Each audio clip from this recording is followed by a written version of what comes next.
नमस्ते सेवा साथीहरू, तपाईँहरू सन्चै हुनुहुन्छ होला, म पनि सन्चै छु भन्दै आज चाहिँ म मेरो भिडियोमा तपाईँहरूलाई हाम्रो लौका चाहिँ यो वर्ष कतिको फल्दैछ भनेर चाहिँ देखाउँदैछु।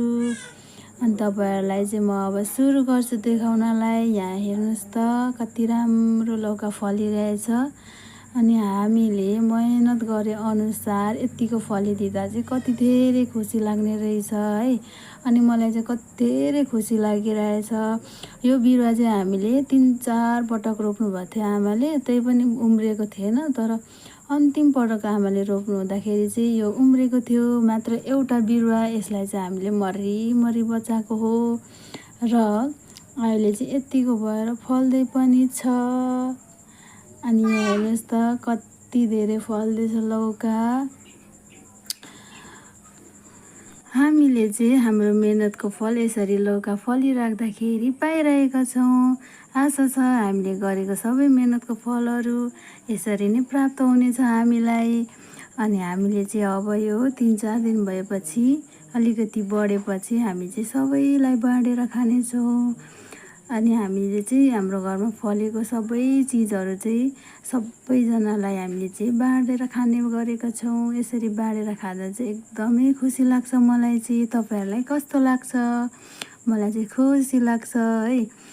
अनि यो चाहिँ हाम्रो फर्स्ट लट हो। हेर्नु न कति धेरै फलेको छ यो लौका। अझै धेरै कति फल्छ होला है।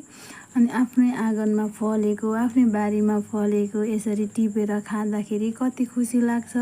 न कुनै विषादी चिज हालेको छ भन्ने डर हुन्छ। एकदम हेल्दी पनि हुन्छ, सस्तो पनि हुन्छ। साथीहरूसँग बाँडेर खान सकिन्छ, छरछिमेकमा बाँडेर पनि खान सकिन्छ। यो एउटा लौकाले गर्दा हाम्रो छरछिमेक, हाम्रो आफन्तहरूमा पनि कति राम्रो सम्बन्ध बनिन्छ बाँडेर खाएपछि, होइन त साथीहरू? त्यसैले हामीले बाँडेर खान चाहिँ लोभ गर्न हुँदैन। आफूसँग जे छ अलिकति धेरै भएको चिज चाहिँ बाँडेर खानु पर्दछ। अनि मलाई चाहिँ एकदम खुसी लाग्छ यसरी बाँडेर खाँदा। अनि यहाँ चाहिँ बोडी पनि छ, कात्तिको बोडी पनि। अब मैले त यसरी माथिबाट पनि देखाइरहेको छु तपाईँहरूलाई कस्तो लाग्यो मेरो भिडियो? तपाईँहरूको प्रतिक्रिया सुनाउनु होला मलाई।